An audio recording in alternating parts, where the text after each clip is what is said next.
नमस्कार दोस्तों, आज फिर हम एक नई कहानी लेकर आए हैं। आप सभी के लिए कहानी सुनने से पहले चैनल को सब्सक्राइब जरूर करें, वीडियो को लाइक और कमेंट करें। खाटू श्याम बाबा का अद्भुत चमत्कार, सच्ची भक्ति का फल। राजस्थान के एक छोटे से गांव में रमेश नाम का एक व्यक्ति रहता था। वह बेहद गरीब था, लेकिन उसकी श्रद्धा खाटू श्याम बाबा के प्रति अटूट थी। उसके पास धन दौलत नहीं थी, लेकिन मन में अपार भक्ति थी। हर दिन सुबह उठकर वह बाबा का भजन गाता और शाम को मंदिर जाकर प्रार्थना करता। गांव में लोग उसकी भक्ति को देखकर अक्सर हंसते और कहते, रमेश, जब तेरे पास खुद खाने के लिए कुछ नहीं है तो यह भक्ति तुझे क्या देगी।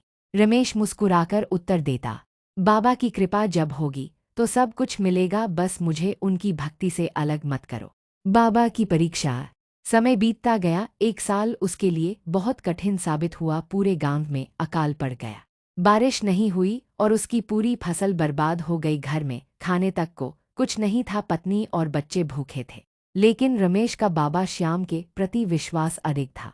पत्नी ने एक दिन ताने देते हुए कहा, तुम्हारे बाबा तुम्हारी कोई मदद नहीं कर रहे, बच्चे भूख से तड़प रहे हैं, अब भी तुम्हें भक्ति की पड़ी है। रमेश मुस्कुराया और बोला, बाबा मेरी परीक्षा ले रहे हैं, अगर मैं हार गया तो मेरी भक्ति अधूरी रह जाएगी। लेकिन अब रमेश के मन में भी हल्का सा संशय आने लगा था, क्या बाबा सच में मेरी मदद करेंगे। यह सोचते हुए वह बाबा के दरबार में गया और रोते हुए प्रार्थना करने लगा, हे श्याम, मैं आपकी भक्ति में कोई कमी नहीं करता, फिर भी मेरी यह हालत क्यों है, क्या आपने मुझे त्याग दिया। रात को जब रमेश सो रहा था तब उसे सपने में एक वृद्ध साधु के दर्शन हुए। साधु ने कहा, बेटा परेशान मत हो, बाबा तुझ पर प्रसन्न है। कल सूरज निकलने से पहले अपने खेत में जा और वहां जो भी मिले उसे उठा लेना, तेरी सभी समस्याओं का समाधान वहीं मिलेगा। रमेश की आंख खुली तो वह समझ गया कि बाबा ने उसे आशीर्वाद दिया है। वह बहुत खुश हुआ, लेकिन उसकी पत्नी को यह सब सुनकर यकीन नहीं हुआ। सुबह होते ही रमेश अपने खेत पहुंचा। वहां उसने देखा कि जमीन में एक पत्थर चमक रहा था।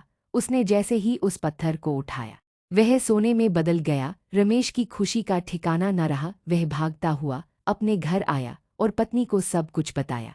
पत्नी की आंखों में आंसू थे। उसने रमेश के चरण पकड़ लिए और कहा, मुझे माफ कर दो, मैंने बाबा पर संदेह किया, अब मैं भी उनकी भक्ति करूंगी। खुशहाली और सेवा। इसके बाद रमेश का जीवन पूरी तरह बदल गया। वह धनवान बन गया, लेकिन उसने अपने धन का उपयोग जरूरतमंदों की सेवा में लगाया। हर साल वह खाटू श्याम बाबा का भंडारा करवाने लगा और गरीबों की मदद करने लगा। गांव के लोग जो पहले उसका मजाक उड़ाते थे, अब उसकी भक्ति को देखकर आश्चर्यचकित थे। उन्होंने भी बाबा की भक्ति शुरू कर दी। कथा का संदेश।